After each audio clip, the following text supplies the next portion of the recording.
យទៅលើកត្តាជាអត្តពលនៃល្បឿននៃបាតុកម្មចឹងលោកគ្រូបញ្ជាក់ឡើងវិញថានៅក្នុងមេរៀននេះគឺទាមទារឲ្យទាំងអស់គ្នាយល់អំពីរបៀបនៅក្នុងការបកស្រាយបាទព្យាយាមយល់នៅសំណួរក្នុងការបកស្រាយនេះ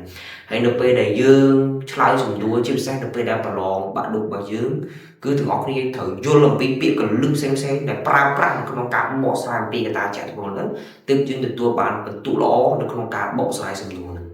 បាទថ្ងៃនេះគូបន្ថែមទៀតឲ្យទាំងអស់គ្នាយល់កាន់តែស៊ីជម្រៅនៅក្នុងកត្តាចក្រពលនឹងដដែលគឺគូមានសំណួរបន្ថែមទៀតបាទចឹងគេថាចូលបញ្ជាក់បាទចឹងនេះយើងមើលប្រធានសិនទៅគឺគ្រាន់តែចាប់ផ្ដើមអានប្រធានមកប្រើគេថាចូលបញ្ជាក់អញ្ចឹងចូលបញ្ជាក់ពីប្រភេទនៃកត្តាលីបាទអញ្ចឹងគេឲ្យមកយើងពីរគឺកត្តាលីអូម៉ូហ្សែនបាទនិងកត្តាលីអេតេរ៉ូហ្សែនអញ្ចឹងគូសូមរំលឹកឡើងវិញថាពាក្យថាកត្តាលីគឺសំដៅទៅលើការសិក្សាទៅលើប្រព័ន្ធនៃប្រតិកម្មមួយឬក៏លបាយនៃប្រតិកម្មមួយដែលមានប្រើប្រាស់ជាមួយនឹងកតាលីកូដែលមានប្រើប្រាស់ជាមួយនឹងកតាលីកូអញ្ចឹងមានន័យថាពាក្យថាអូម៉ូហ្សែនគឺយើងចង់សំដៅទៅលើប្រភេទកតាលីមួយប្រភេទដែលផាសរបស់កតាលីកូនិងអង្គធាតុប្រតិកូគឺដូចគ្នាអញ្ចឹងគ្នាយើងតែចំណាំគួរឲ្យគ្នាយើង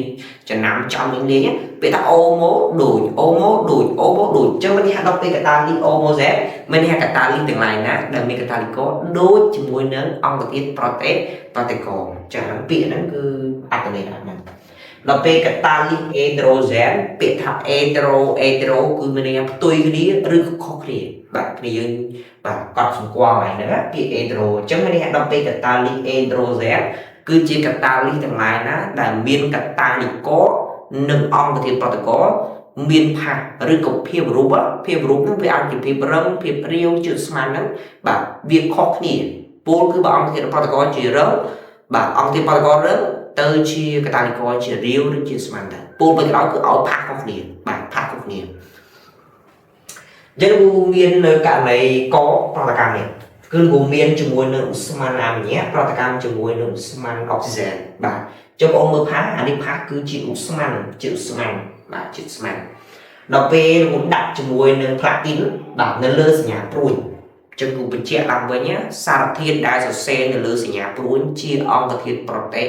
ស្រីជាកតាលីកូគូបញ្ជាក់អានេះជាអង្គធាតុប្រតិកូអានេះគឺជាកតាលីកូអានេះជាអង្គធាតុ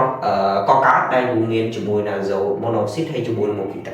ចឹងនៅពេលអង្គនេះវិភាគគឺចង់បញ្ជាក់ថាវិភាគគឺមើលតែប៉ុណ្្នឹងមើលប៉ុណ្្នឹងពលគឺផាសនៃអង្គធាតុប្រតិកូជាស្មានបាទដល់ពេលកតាលីកូរបស់យើងគឺមានផាសរបស់វាជា solid ដែលជាអង្គធាតុរឹងអញ្ចឹងផាសទាំងពីរនេះអត់ដូចគ្នាទេបាទផាសទាំងពីរអត់ដូចគ្នាទេអញ្ចឹងយើងប្រើពាក្យអីយើងពាក្យកតាលីអេតេរ៉ូហ្សែនបាទកតាលីអេដ្រូហ្សែនអញ្ចឹងប្រភេទកតាលីឬក៏កតាលីកូដែលប្រើក្នុងប្រតិកម្មនេះគឺមានប្រភេទជាអេដ្រូហ្សែនបាទអញ្ចឹងការចែកជាមួយនឹងប្រភេទកតាលីនៅពេលនេះគឺយើងចែកនៅក្នុងភាពរូបបាទក្នុងផាសជាអង្គធាតុប្រតិកូអញ្ចឹងបើអង្គធាតុប្រតិកូនិងកតាលីកូមានផាសខុសគ្នាបាទជាអេដ្រូហ្សែនបាទចូលមកកាន់សំណួរបន្ថែមទៀតបាទនៅក្នុងប្រតិកម្មនេះដូចគ្នាដែរអានេះជាប្រតិកម្មនៃការបំបែកទឹកអុកស៊ីហ្សែនបាទដោយវត្តមានកតាលីកូរបស់លោកគ្រូគឺជាដៃពីរបូកអញ្ចឹងមានដៃពីរបូកនេះគឺលោកគ្រូប្រើក្នុងភាពជាអក្សររេតឬក៏យើងហៅថាជាសូលុយសូបាទសូលុយសូអញ្ចឹងដល់ពេលអង្គធាតុប្រតិកូរបស់លោកគ្រូគឺបាទជា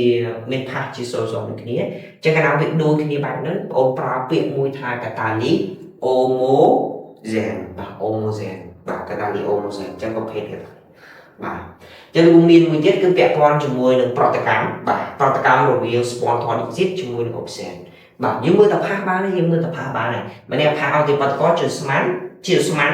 ដល់ពេលពាក់ព័ន្ធជាមួយកតាលីកូជាឧស្ម័នទៀតអញ្ចឹងវាដូចគ្នាបាទវាដូចគ្នាចឹងកាលណាវាដូចគ្នាបែបហ្នឹងគឺបងប្រើពាក្យមួយថាកតាលី